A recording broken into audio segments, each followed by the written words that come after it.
बाकी लोग तो प्लेइंग फील्ड का लेवल भी मांग रहे हैं और आप प्लेइंग फील्ड मांग रहे हैं, वो आपको कितनी मैसर आई, कुछ गुंजाइश निकली है आपके लिए? देखिए, गुंजाइश तो सो फार कोई नहीं निकली, जो हमारे तवक्कुआत है उसके मुताबिक तो बिल्कुल नहीं है। और आपकी बात बिल्कुल ठीक है, लेवल फ्लाइंग फील्ड तो क्या, हमें तो फील्ड में उतरने भी नहीं दिया जा रहा। हमारे वर्कर सपोर्टरों को डराया धमकाया जा रहा है। जहाँ हम जलसा करना चाहते हैं वहाँ इजाज़त नहीं दी जा रही है। बनों में जलसा होना हुआ था तो ANP ने जलसा कर लिया, हमें इजाज़त नहीं दी गई। हमारे वर्करों को उठाया भी गया और उनके खिलाफ पर्चे भी हुए। कन्वेंशन की बात आई मर्दान में, तो हमें कन्वेंशन करने नहीं दिया और गर्मी मीटिंग जब हुई तो 86 वर्करों के खिलाफ पर्चा हुआ। इसके बरअक्स ANP ने न सिर्फ कन्वेंशन की बल्कि 143 पुलिस ऑफिसर को, जो रिकॉर्ड मौजूद है, उन्होंने जो ऑर्डर पास किया उसके मुताबिक 143 पुलिस ऑफिसर्स को उनकी सिक्योरिटी भी बामोर किया गया।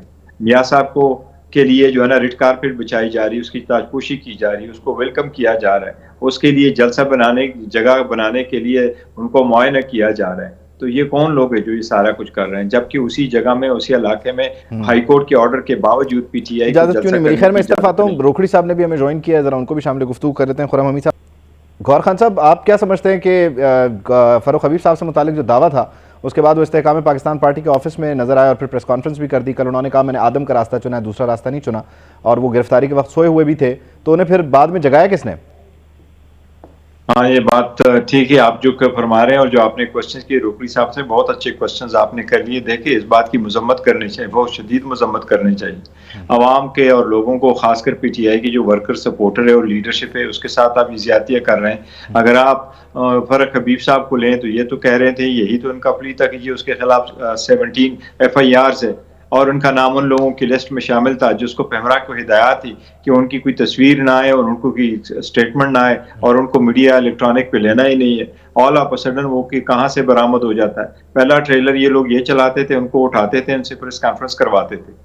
जब उसकी पजीराई नहीं हो सकी तो फिर एक निजी टीवी चैनलों के सामने लाना शुरू कर लिया। अब उसकी भी सही पजीराई नहीं हो सकी फॉर वट एवर रीजन, तो इन्होंने एक नया तरीका निकाला कि बेहतर ये पॉलिटिकल प्लेटफॉर्म पे ले जाओ और वहां से उनकी प्रेस। लेकिन इसमें गौर खान साहब ये नहीं हो गया कि आपके जो सियासी वर्कर्स थे वो तो ISF के टाइम से आपके साथ थे, वो भी कुछ कमजोर साबित हुए? क्योंकि जुल्म तो पहले भी होते रहे सियासी जमातों पर। इसी बीच मुझे बताया जा रहा है अब्दुल कादिर बलोच साहब ने भी हमें ज्वाइन किया। बलोच साहब, we welcome you, thank you so much for your time. मैं जरा इस सवाल का जवाब लेके आपके पास आ रहा हूँ। गौर साहब प्लीज। देखिए, मैं ये कहूंगा कि ये कोई पता नहीं, लेकिन उन लोग जब आएंगे, कभी आज तक किसी ने उनसे ये नहीं पूछा, नहीं वो इस कहते, न कोई उन पे ये कोई उन्होंने तस्करा किया कि वो कब कहाँ से उठाए गए थे, कितने अरसा रखा गए, किस हालत में रखे गए। वो जब आ जाते हैं तो स्टेटमेंट दे देते तो कभी ये नहीं कहते अंदर की हालत क्या थी। अब ये पता अभी तक नहीं पता चला कि ये कैसे हैं और अंदर क्या जो है हरबे इस्तेमाल हो रहे हैं कि एक बंदा एक हफ्ते में ब्रेक हो जाता है, बाज लोग 2 हफ्तों में ब्रेक हो जाते हैं और वो आके स्टेटमेंट अपनी मर्जी का देते हैं। चलें देख लेते हैं, जब फ़ारूक हबीब साहब हमें दस्तयाब होंगे हम उनसे भी बात करेंगे। हमारा प्लेटफॉर्म उनके लिए